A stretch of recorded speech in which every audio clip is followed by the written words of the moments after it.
From an early age, my father instilled a pride and patriotism in me that carried me far in life. I dedicated myself to serving the crown. I don't regret it, though it's not been without its challenges. One of those challenges was working with the Saints in taking down Cyrus Temple. When Matt Miller came on as my field coordinator, he had a lot of opinions about the 3rd Street Saints. I've always liked Matt, but I admit he's easily wounded and a bit tetchy when it comes to past offenses. Still, he managed to set some low expectations for that first mission with the Saints. I'm a creature of habit, of structure, which doesn't fit well with the Saints' MO. They have their way of doing things, and at times, I have no idea what they're thinking, or of their infatuation with those god-awful freckle bitches' hamburgers. But, when it comes down to it, they get things done. That's impressive, and I'm not easily impressed. When I first signed on to head the Stag Initiative, I figured it would be a cushy job. After all, pitting a military organization against common street thugs seemed like a one-sided battle. The Saints changed that perspective quickly. Monica Hughes had no idea what she was sending me into. I'll never regret that night I had with Kia. She opened my eyes to things I'd only seen in Guam. What did she call it? The helicopter. There's no way they teach that in basic training. The leader of the Saints is insane. We expected them to tear through Steelport, but no one knew what they were really capable of. After they destroyed that aircraft carrier, Hughes should have approved the data list right then and there. I should have known as soon as I saw the boss walk in to see Marrow how the story was going to end. The Brotherhood took me in, and just like the Rollers, I ended up betraying them. I was forced to do it, but I didn't try to stop it either. Lynn was a saint. Deep down, I guess maybe I was too. I don't care what Sharp said. What Lynn and I had was real. Sure, she was with the Saints, feeding them information, but I didn't care. She didn't deserve to be shot and drowned in the river. I should have saved her. Why didn't I save her? Price may have been my best friend, but in the end, he let it happen. Then came Zinyak. He snatched me from right out of my garage, thinking I knew how to stop the Saints. He should have done a bit more research first, but I guess he was too busy trying to conquer Earth. I got myself out of the domination matrix only to find I was trapped on his damn ship. At least now I have the boss here to help me. I think we have a real shot at making it home. Aisha's death. It hit me really hard. I thought I'd made peace with it, but Zinyak's fucking simulated hell took its toll. I know the whole point was that I'd never be able to save her, but that shit would never stop me from trying. The boss didn't show up to help. I don't know how much longer I could have kept it together. I gotta admit, I didn't think much of the boss when they first joined the crew. I thought there was no way they were gonna make it through being canonized, let alone be any help taking over Stillwater. Hell, they didn't even talk back then. But after that shit with the Vice Kings, I knew we found ourselves one hell of a saint. There's nothing the boss can't do. Things ain't ever been easy for the Saints. First, we lost Lynn to the Rollers back in Stillwater. And then Julius tried blowing up the boss and the Saints fell apart. And after getting the crew back together, the Brotherhood had Carlos killed and... Aisha. Well, I lost her to the Ronin. And then fucking Philippe Loren tried taking me out, only to have Zinyak come in and snatch me from the Saints anyway. Like I said, shit's always been rough. I knew early on what it was I let loose on Stillwater. The Playa was reckless and uncaring. Left a wake of bodies pointing right back at us. Think more of the city was destroyed than saved in the end. Sure, the Saints were taken over, but at what cost? I couldn't risk letting a sociopath run things, so I did what I had to do. Never thought the bastard would survive the explosion. When the Vice King stopped being about protecting Sunnyvale, I knew it was time to get out of the game. I was hoping that Benjamin could keep the city locked down, but years passed, and it ended up being the same old shit.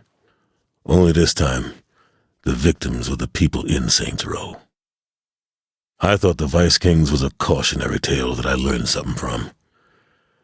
That if I built a new street gang, I could control it, not make the same mistakes King did. I was so fucking naive. I don't regret much. You make your choices, you live with them. But if I could take anything back, it would be the way things ended up with Angela. It was all fun and games for her. She wanted to be just like Benjamin. I shouldn't have let her get in so deep. How did I go from award-winning actor to Vice President of the United States? Hell if I know. But when the head of the Saints calls you up and makes you an offer, well, it's something you consider. I liked the idea of being a statesman, having my name in the history books. It's a hell of a dream. Plus, I look good in the suit. I'd look even better on money. Zinyak kicked the stool out from under my political aspiration when he and his armada showed up. One of the worst things you can do is piss off America. Now, I don't necessarily agree with how the president is handling these things. Seems there must be a better way. I'm not saying I'd do better, but shit, maybe that's exactly what I'm saying. If I had the chance, anyway. I'm not the first actor to move into politics, but I'm one of the better ones. Theater, film, television, animation, commercials. Shit, I've even done video games. Though video games aren't exactly renowned for their storytelling. Still, I'd conquered acting. By the time I got the call from the Saints, I was ready for something new. I built, I watched, and then I acted. That's how I brought the Vice Kings up to be one of the strongest crews in Stillwater. Only problem was my lieutenants didn't have the same patience. That bitch Tanya drove a wedge between Tony and Warren. Then she convinced Warren to try and take me out, only to stab him in the back and take it all for herself. I may have lost the Vice Kings, but killing her almost made it worth the trouble. Good thing the player was there to help. I always knew the Saints were ambitious, but I never thought I'd see them end up in the White House. And when the player called me saying how they couldn't do it without me, how could I say no? Thought maybe I was in line for vice president, but I guess Keith beat me to it. Still, being the president's chief of staff certainly had its perks. Not bad for a kid from Sunnyvale Gardens. After the fall of the Vice Kings, I figured it was time to get out of the game. Living the life I had, I didn't want all that experience to go to waste. Figured a book would allow me to work out my demons and show the world what the game took from me. Didn't know it'd take off so well. Shit, if I had known back then what I do now, probably would have gone legit sooner. First, I told the FBI. Then I told the Saints. Then I told the president and the entire Secret Service, and still they wouldn't listen. Now here we are, abducted by aliens and trapped in technology far beyond what we had on Earth. You know, if I'd only got the budget for my planetary defense system, we wouldn't be stuck up here dealing with the Zin. I mean, it would only have cost $3.1 billion. Hey, I tried to warn the military, but they didn't want to listen to the press secretary. Oleg is one of the best things that ever happened to me, and right now it feels like the worst. I'm up here trying to save us from captivity and psychological torture, and all I can think about is him. He's the only one who ever truly understood what I was saying. I never thought I'd meet someone with an intelligence nearly matching my own who made me feel like I wasn't constantly missing something in my life. Now I am. Now I miss him. Okay, I'm going to say this again. Why did we work with Matt Miller? Did everyone forget what he did to me back before I joined the Saints? I mean, come on! He set me up to be fired from the FBI and got all my ideas completely discredited just because they think I'm into kink? The truth of that aside, he ruined my life and now he's a good guy? This just isn't fair! Putting me in the rollers was a smart move on Julius's part. We needed the intel, and I was the only tuner in the Saints. I knew when we staged that rescue at Donnie's shop, I was in. Price owed me one for saving his best friend and didn't doubt me for a second. I probably should have been more careful about how often I passed the boss information, though. Donnie said I was his girl. Can you believe that? I mean, we were pretty close, but that never came up. We talked about engines, weight distribution, suspensions. But his girl? I never expected that. It was a nice surprise. I read sharp wrong from the jump. I always knew he was cold-hearted, but I just thought it was a lawyer thing. I didn't realize how sadistic he was. I'll never forget what he said to me. I think it's time to unwrap you. I hope that bastard burns. After what the Saints did to my face, they had to expect a little payback. Carlos was an easy target and hurt their boss the most. But Jessica? I was going too far. Then Vogel rips off my shipment after letting my crew get killed. I wasn't about to let the Brotherhood go down because of some prick in a suit. I thought I had that saint dead to rights. I mean, they couldn't kill me in my own home. What chance did they have to survive my trap? I had the perfect setup. Even used the truck that killed Jessica for a little poetic justice.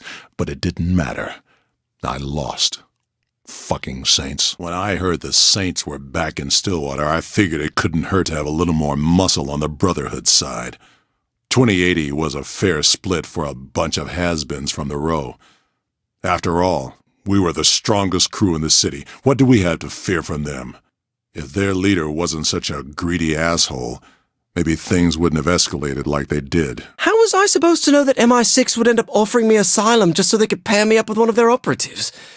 I mean, Nasha and I got along great, but now I had to work with the government instead of against it. Not usually my cup of tea. Still, I guess it's better than being hunted down by the Saints or Killbane. I just have to keep myself from pissing off a trained killer is all. Working for the Syndicate was a great job. That is until Philippe Loren died, because Killbane was one scary psychopath. I mean, I watched him kill Kiki right in front of me, and right in front of her own sister. So I went after the Saints instead.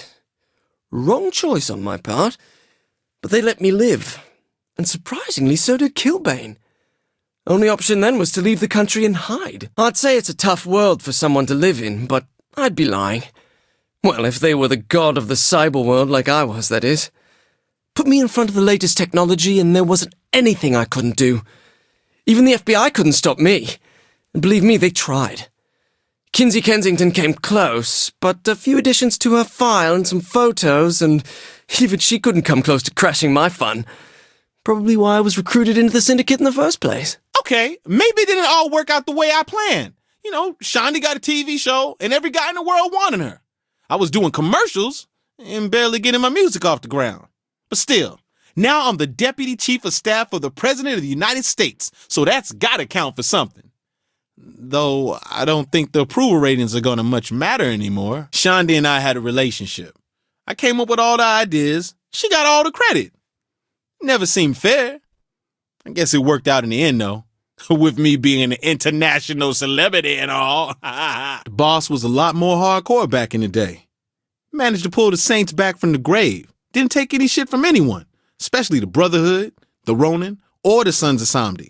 Hell, anyone that got in the way lost everything they had. Not just their life.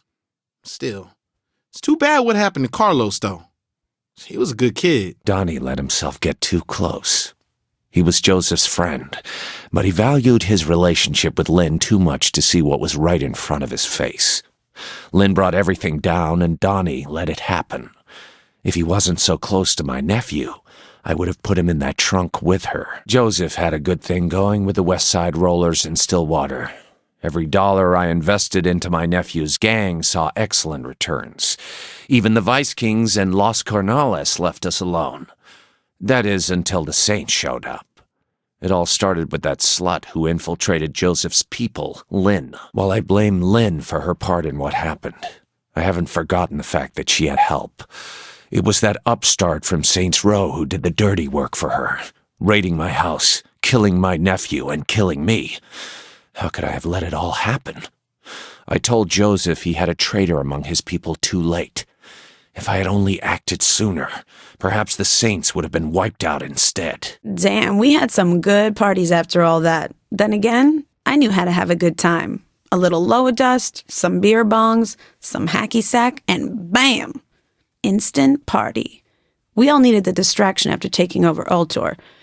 And distractions are what I do best. I mean, what did any of us know about running a multi-billion-dollar company after all? Though a few hits off the light bulb later, we didn't really care. I should have known dating that asshole was going to end badly. Veteran child. What kind of name is that anyway? Sure, he had hookups for some of the best drugs in Stillwater, but that's no excuse. And he comes and tries to kill me? Whatever. He didn't have a chance against the boss. I tried to warn him, but he never listened to me. Only the boss really did. The moment I walked into that underground shithole the crew was setting up in, I knew it all had potential. So the Saints had been out of the game a while. So what? We had the boss and we had Johnny Gat. What more did we need? I knew I was a little rough around the edges, but I was willing to learn. Then the boss goes and throws me the Sons of Samdi. Now that was a drag. Ever since that night on Loren's plane, things haven't been the same. I used to be fun and carefree. I used to smile and laugh. Now I just want everyone to pay for what the syndicate did. Johnny didn't deserve to die like that. He was the toughest person I knew. And it's my fault. I should have gone back for him. The boss kept the crew together when we landed in Steelport. First we took out that asshole Philippe and then Kilbane for what he did to Johnny's funeral. Stag was just icing on the cake, really. I thought I'd be happy with revenge, but it was never the same. Even when the boss won the election and we moved to the White House, I couldn't stop thinking about what Johnny would say about it all. It's amazing looking back on how I used to be, constantly baked out of my mind, always looking for the next party. You'd think after I got my own dating show I would have been even more of a train wreck, but doing TV is hard work. Who has time to go smoke up when they have to be on set at 6 a.m.? Putting me in charge of the brothels was the best idea King ever had. There's no way anyone else in Stillwater would have been able to control the girls the way I did. It brought in the money, it brought in the clients, and it would have been the backbone of the Vice Kings if Gat and all the Saints hadn't ruined it all. King never had the control he thought he did over the Vice Kings. It was all me and Warren keeping things running. Well, mostly me. Warren's ego got just as big as Benjamin's in the end. He thought the two of us would rule the city. Guess he didn't know me like he thought he did. Warren, Tony, Alderman Hughes, I had them all wrapped around my finger. They would have died for me. Come to think of it, I guess they did. Fucking murder brawl tickets. That's what Kilbane thought would make me feel better after he murdered Kiki. He took the syndicate from us, then he took my sister. I vowed to get revenge no matter what I had to do, and no matter who I had to ask for help. I knew the Saints wouldn't believe me when I came to them for help. Oleg hated me for turning him into a science fair project. Zemos was still grumpy about the pony cart thing. Pierce never bothered to learn my name, and Shandi was a vindictive bitch. It didn't matter, though. The boss understood a thing or two about revenge. Philippe Loren was the first man to treat Kiki and I with respect. To him, we were businesswomen, not a fetish. We were his right hand in the syndicate, and he was our mentor. His death meant we had to step up on our own. Too bad we never got the chance.